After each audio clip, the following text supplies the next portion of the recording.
meus queridos, tudo bem com vocês? Espero que sim, porque hoje nós temos, mais uma aula de língua portuguesa, literatura, e agora eu vou apresentar para vocês o objeto de conhecimento. Iremos ver na aula de hoje as vanguardas culturais, em especial surrealismo, expressionismo, dadaísmo. Também temos o cubismo e futurismo, num segundo momento, E o detalhamento, introdução aos movimentos culturais que influenciaram as renovações artísticas na passagem do século XIX para o século XX. Surrealismo, expressionismo, dadaísmo, cubismo e futurismo. Então, é isso aí, A gente viu o pré-modernismo. O pré-modernismo foi o que ele fez, ele veio, para já preparar o terreno para o modernismo. E depois do pré-modernismo veio o grupo, das vanguardas. Então, o que é que eles vieram fazer neste momento? O que é que eles queriam? Se o pré-modernismo ele veio para quebrar paradigmas, mudar alguns aspectos da arte que não estavam gostando, a vanguarda, o grupo da vanguarda, veio para radicalizar, Então, eles vieram, para trocar tudo, sair daquela arte clássica, deixar de lado e vieram renovar. Então, é isso que a gente vai apresentar para vocês, o olhar de cada uma delas. Então, vamos ver agora o que significa este movimento.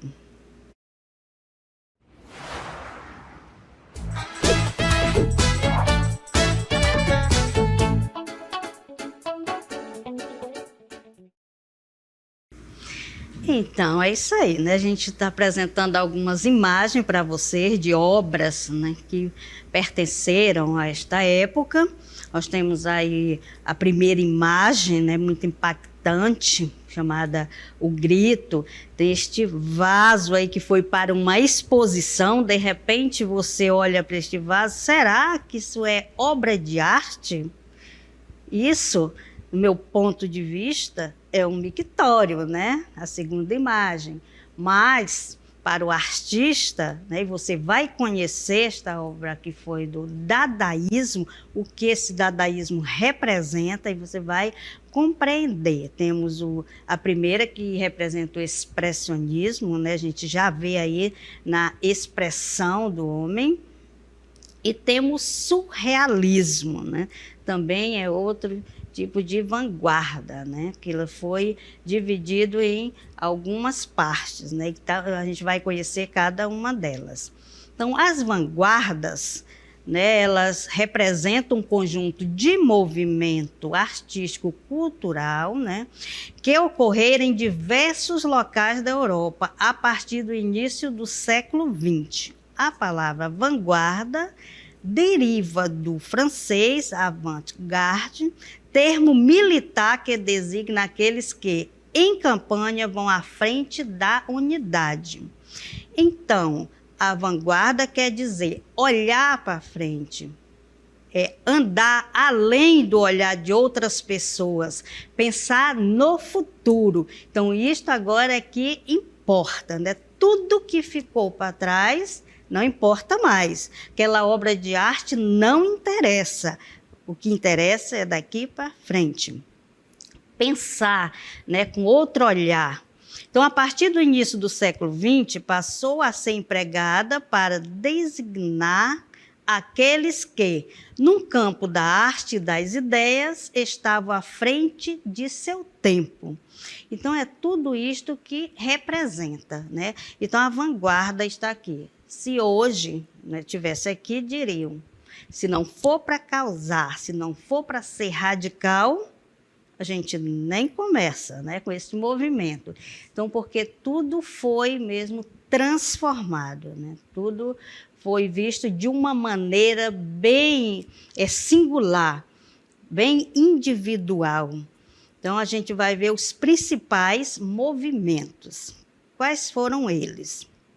Então, as vanguardas artísticas europeias que se destacaram foram o dadaísmo. O que é o dadaísmo? O que significa isso, gente? Dada não significa nada, né? Então, é uma obra que ela veio para instigar, né? Ela veio para bagunçar mesmo as obras de arte, né? Você vai verificar isso lá no poema que eu vou mostrar para vocês.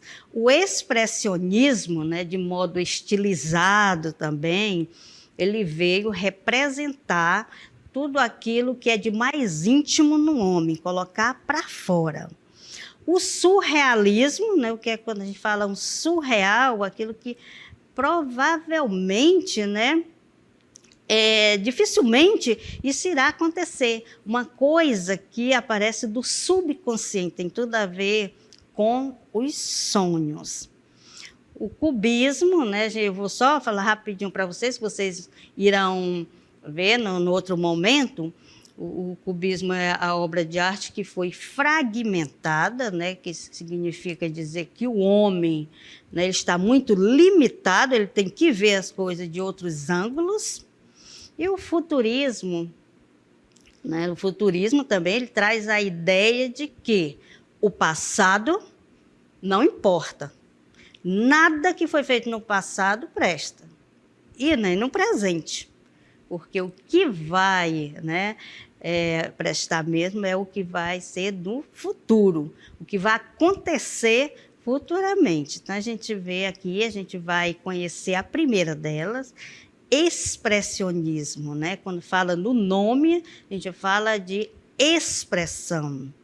Então, a expressão da dor humana.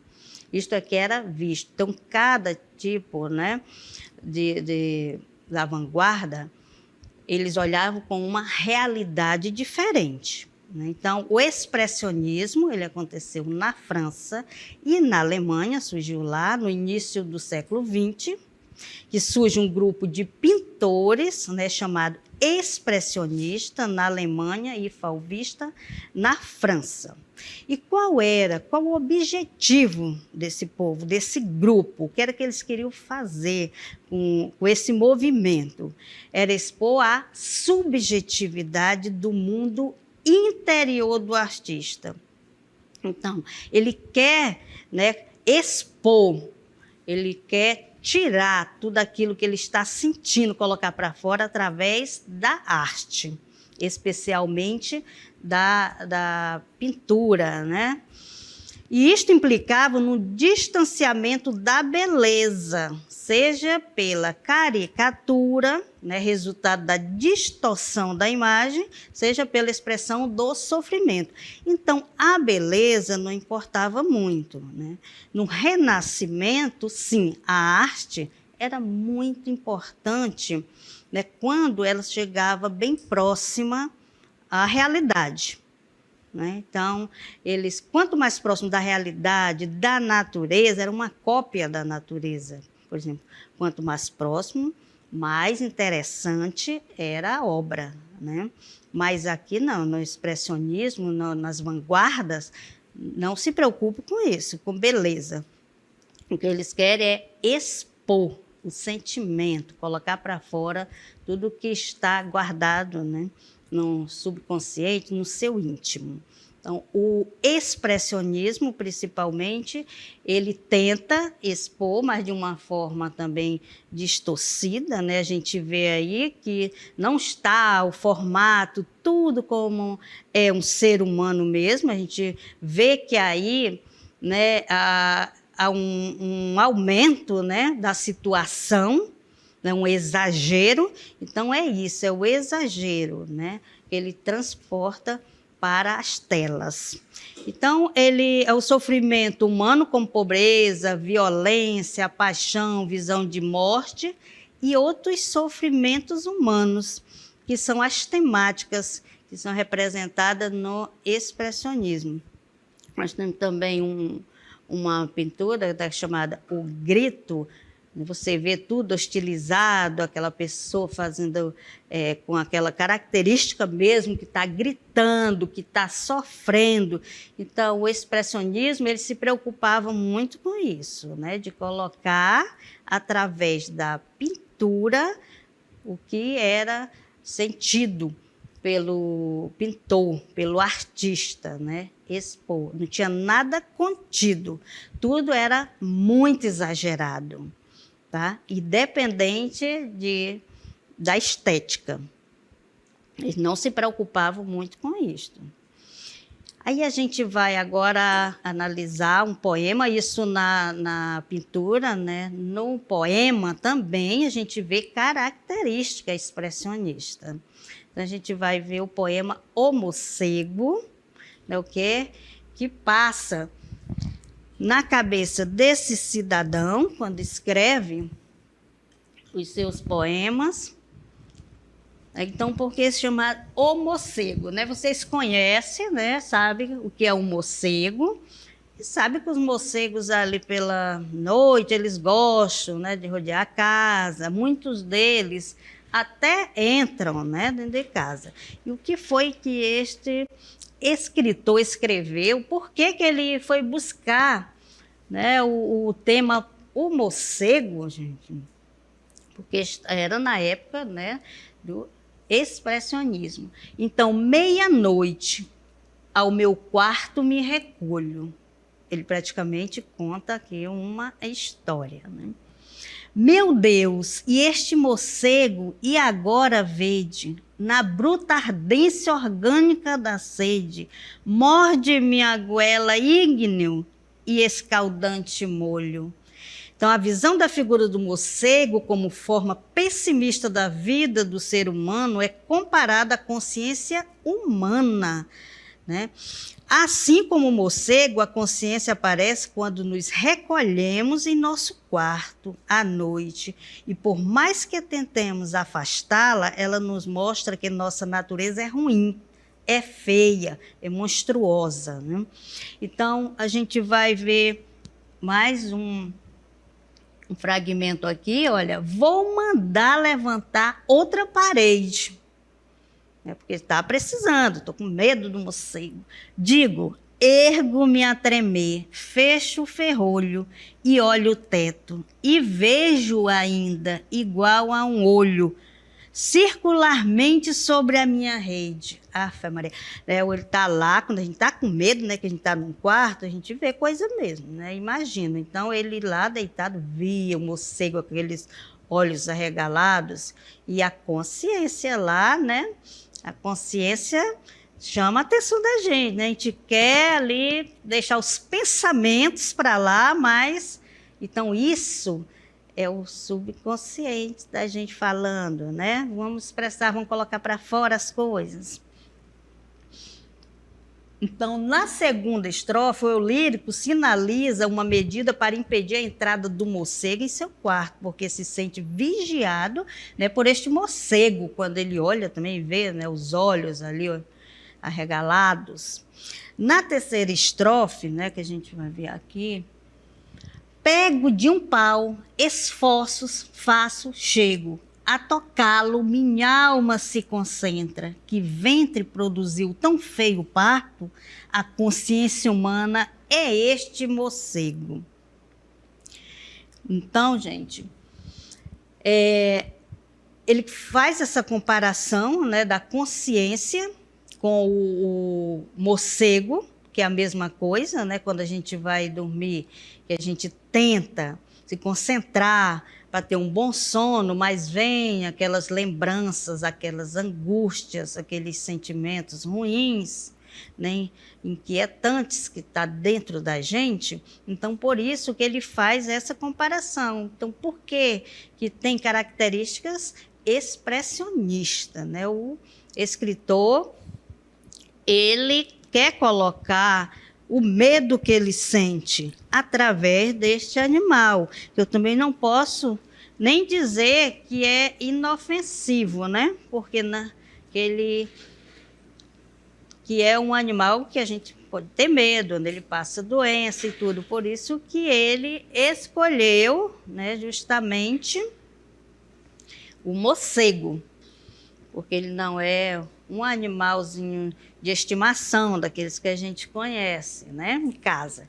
Então é isso, né? Vocês viram aqui neste poema marcas do expressionismo, também assim como está lá nos quadros, né, nas pinturas, também está presente nos poemas, ok?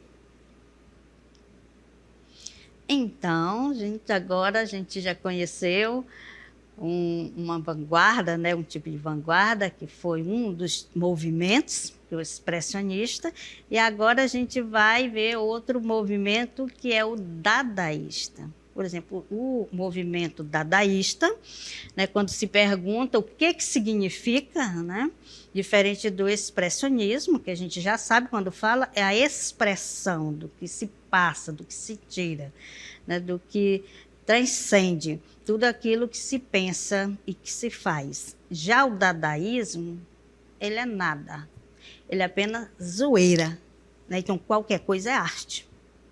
Você olha só esse mictório aí, você consegue acreditar que ele já foi para uma exposição dizendo que é arte? Já, né? Já foi, e é arte. Quem é que vai duvidar, né? Porque se o autor do quadro disse que é arte, vai ser arte. Então, vamos conhecer agora o dadaísmo. O que é esse movimento?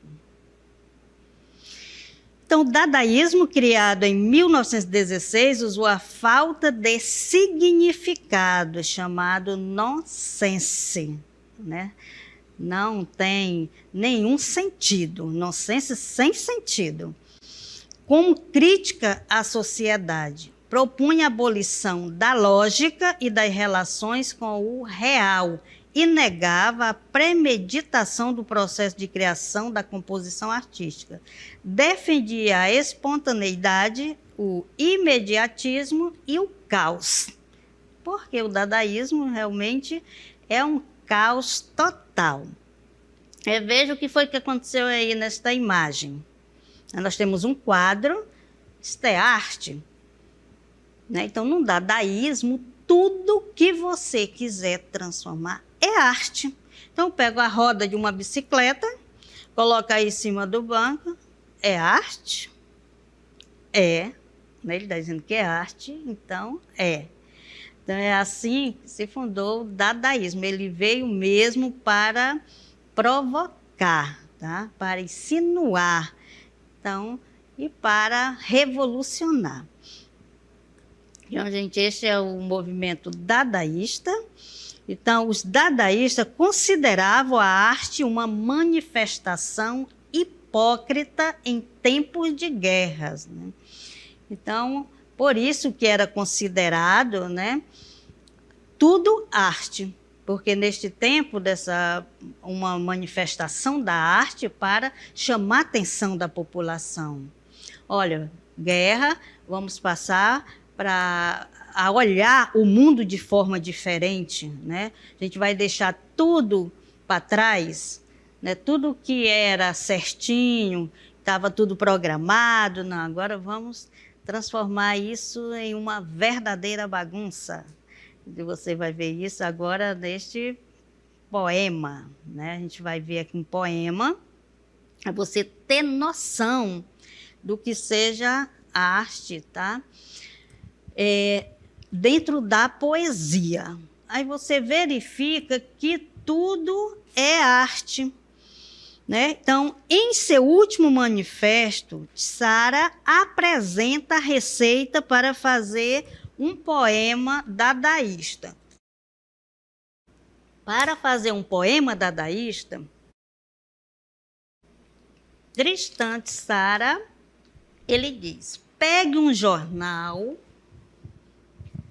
pegue a tesoura, escolha no jornal um artigo do tamanho que você deseja dar seu poema. Então, vamos ver o que é mais que ele pede para fazer. Gente, aqui não é uma receita, né, de como fazer algo. É uma receita, mas o papel aqui é poema, né? Então, recorte o artigo, recorte em seguida com atenção algumas palavras que formam esse artigo e meta-as num saco. Agite suavemente. Tire em seguida cada pedaço, um após o outro. Copie conscienciosamente na ordem que elas são tiradas do saco. O poema se parecerá com você. Olha só. E ele, um escritor infinitamente original e de uma sensibilidade graciosa, ainda que incompreendido do público. Claro, né? O público não vai querer aceitar um negócio desse como arte. A crítica foi grande. Mas se você for pegar, né, esse poema aí, transformar, né, vá fazendo passo a passo, e você vai ver que vai ter uma obra de arte aí. Né? Vocês querem tentar? Depois peguem aí o poema com o professor e façam o que o escritor está dizendo, né, o autor do poema está falando, e vocês vão ter uma obra de arte chamada dadaísmo. Tá? Então, os dadaístas, eles pegam, por exemplo, em uma revista, eles pegam o rosto de uma pessoa. Aí eles recortam a boca para um lado, os olhos para o outro, então eles vão colando aleatoriamente, né? Então, isto é arte, a arte dadaísta, porque é feito de forma aleatória, né, de qualquer jeito, porque eles querem mesmo fazer a provocação. Então, a diferença, né, que a gente tem do expressionismo, porque o expressionismo também ele faz, né, de forma aleatória, ele vai fazer o que realmente vem do íntimo, né, dos seus sentimentos, da sua relação. Então, a diferença é que o dadaísmo, não, ele quer mesmo chocar, ele não está nem aí, né? Ele quer fazer zoeira, como diz o povo por aí. Então, agora nós temos o próximo, que é o surrealismo. Né? Havia o expressionismo, dadaísmo e o surrealismo. O surrealismo surgiu após o final da Primeira Guerra, em 1924. Originado do dadaísmo, também defendia uma arte não subordinada à lógica. Então, tudo que é ilógico, né? Eles não querem saber de nada real, de nada parecido com o que já aconteceu. Por isso as vanguardas, tá certo? Então, o surrealismo também lhe veio com essa proposta. Então, estimulado pela psicanálise, voltou-se para os estudos do inconsciente, incorporou elementos do sonho, da loucura e dos impulsos sexuais. Se a gente pensar na psicanálise do Freud, né, tudo isso, né, que ele acredita nos sonhos. Né? Então, o surrealismo ele vai pela parte mesmo do sonho do subconsciente, né, do subconsciente. Então, aquilo que você sonha, por exemplo, e você cria na sua cabeça aquela imagem, então é isso que vai sendo colocado lá na telinha, né, na pintura. Então, você vê aí na imagem que tem até um cérebro, né, na mão de alguém. Então, por conta disso, né? Porque a ideia é trazer o que há reprimido no subconsciente. Isso é uma coisa assim, muito complexa, né? Só para quem estuda mesmo psicanálise, que vai entender o que o Freud queria com essa linha de pesquisa, né, da psicanálise. Mas só para ter uma ideia, né, que o surrealismo ele ia mais por essa margem do psicológico. E pensando nisso, né, nessas coisas assim imaginadas, sonhadas, a gente vai ver aqui um poema chamado Reflexão 1. Aí ele diz: ninguém sonha duas vezes o mesmo sonho. Será? Ninguém se banha 2 vezes no mesmo rio. Muita gente fala isso, né? Por que que a gente... O rio está lá, o rio não vai sair do lugar. Mas é a água, né? A água não vai ser a mesma, nesse sentido. Nem ama 2 vezes a mesma mulher. Deus, de onde tudo deriva. E ele, um escritor infinitamente original e de uma sensibilidade graciosa, ainda que incompreendido do público, nós já falamos, né? Também, claro que essa arte sempre vai ser incompreendida pelo público, porque, pelo que vocês viram, né, uma arte muito diferente de tudo que você já viu. Então, aqui na nossa reflexão, já vimos aqui a primeira estrofe, e a circulação e o movimento infinito, ainda não estamos habituados com o mundo. Nascer é muito comprido. Veja só, a ideia que ele traz, né? Nascer é muito comprido. Tudo isso vem do que ele pensa do subconsciente. Temos também um exemplo aqui, que é do Macunaíma, gente, de surrealismo. O que é o surrealismo, né? É uma coisa assim, muito difícil de ser compreendida e aceitada. Pois é, o Macunaíma, mesmo muito cedo, ele já saiu de casa, uma criança, né? E já quis se relacionar de forma amorosa, mesmo com alguém da família. Então, é coisa assim, muito... inacreditável e lógica, por isso que está dentro desse movimento do surrealismo, né? Então, nesse momento, um mulato da maior mulataria trepou numa estátua e principiou um discurso entusiasmado, explicando para Macunaíma que era o dia do cruzeiro. No céu escapado da noite não tinha uma nuvem nem capeio.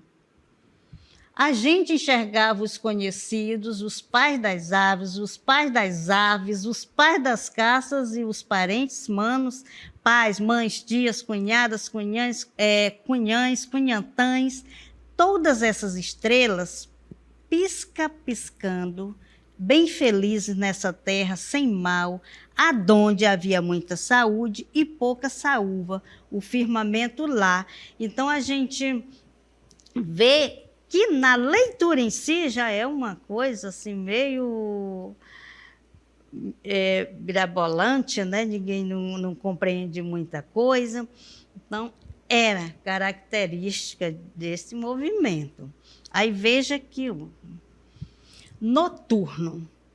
Gente, só para vocês observarem as características, né, desses movimentos que a gente já falou. O mar soprava sinos. Veja a lógica, né, desse poema. Os sinos secavam as flores. As flores eram cabeças de santos. Minha memória é cheia de palavras, meus pensamentos procurando fantasma, meus pesadelos atrasados de muitas noites. De madrugada, meus pensamentos soltos voaram como telegramas, e nas janelas acesas toda noite, o retrato da morta fez esforços desesperados para fugir. Então, a gente vai ver aqui, né, os elementos surrealistas que apareceram, a relação estranha entre os sujeitos e as ações que praticam. O mar soprava sino, os sinos secavam as flores, o retrato da morte fez esforço desesperado para fugir. Veja essa relação que não tem nada a ver, né? Não tem lógica. Comparações imprevistas. As flores eram cabeças de santos, meu pensamento solto voaram como telegramas, né? Tudo coisas muito loucas. Palavra ligada ao sono, sonho inconsciente, pensamentos, fantasma, pesadelo, madrugada. Então, veja que todas estas características são específicas, né, do surrealismo. O poema valoriza o inconsciente. Isso se evidencia no tipo de escrita que faz comparações muito estranhas e subjetivas. Então, é isso, minha gente. Hoje nós vimos, né, alguns movimentos da vanguarda, vimos o expressionismo, dadaísmo e surrealismo. Então, até a próxima aula.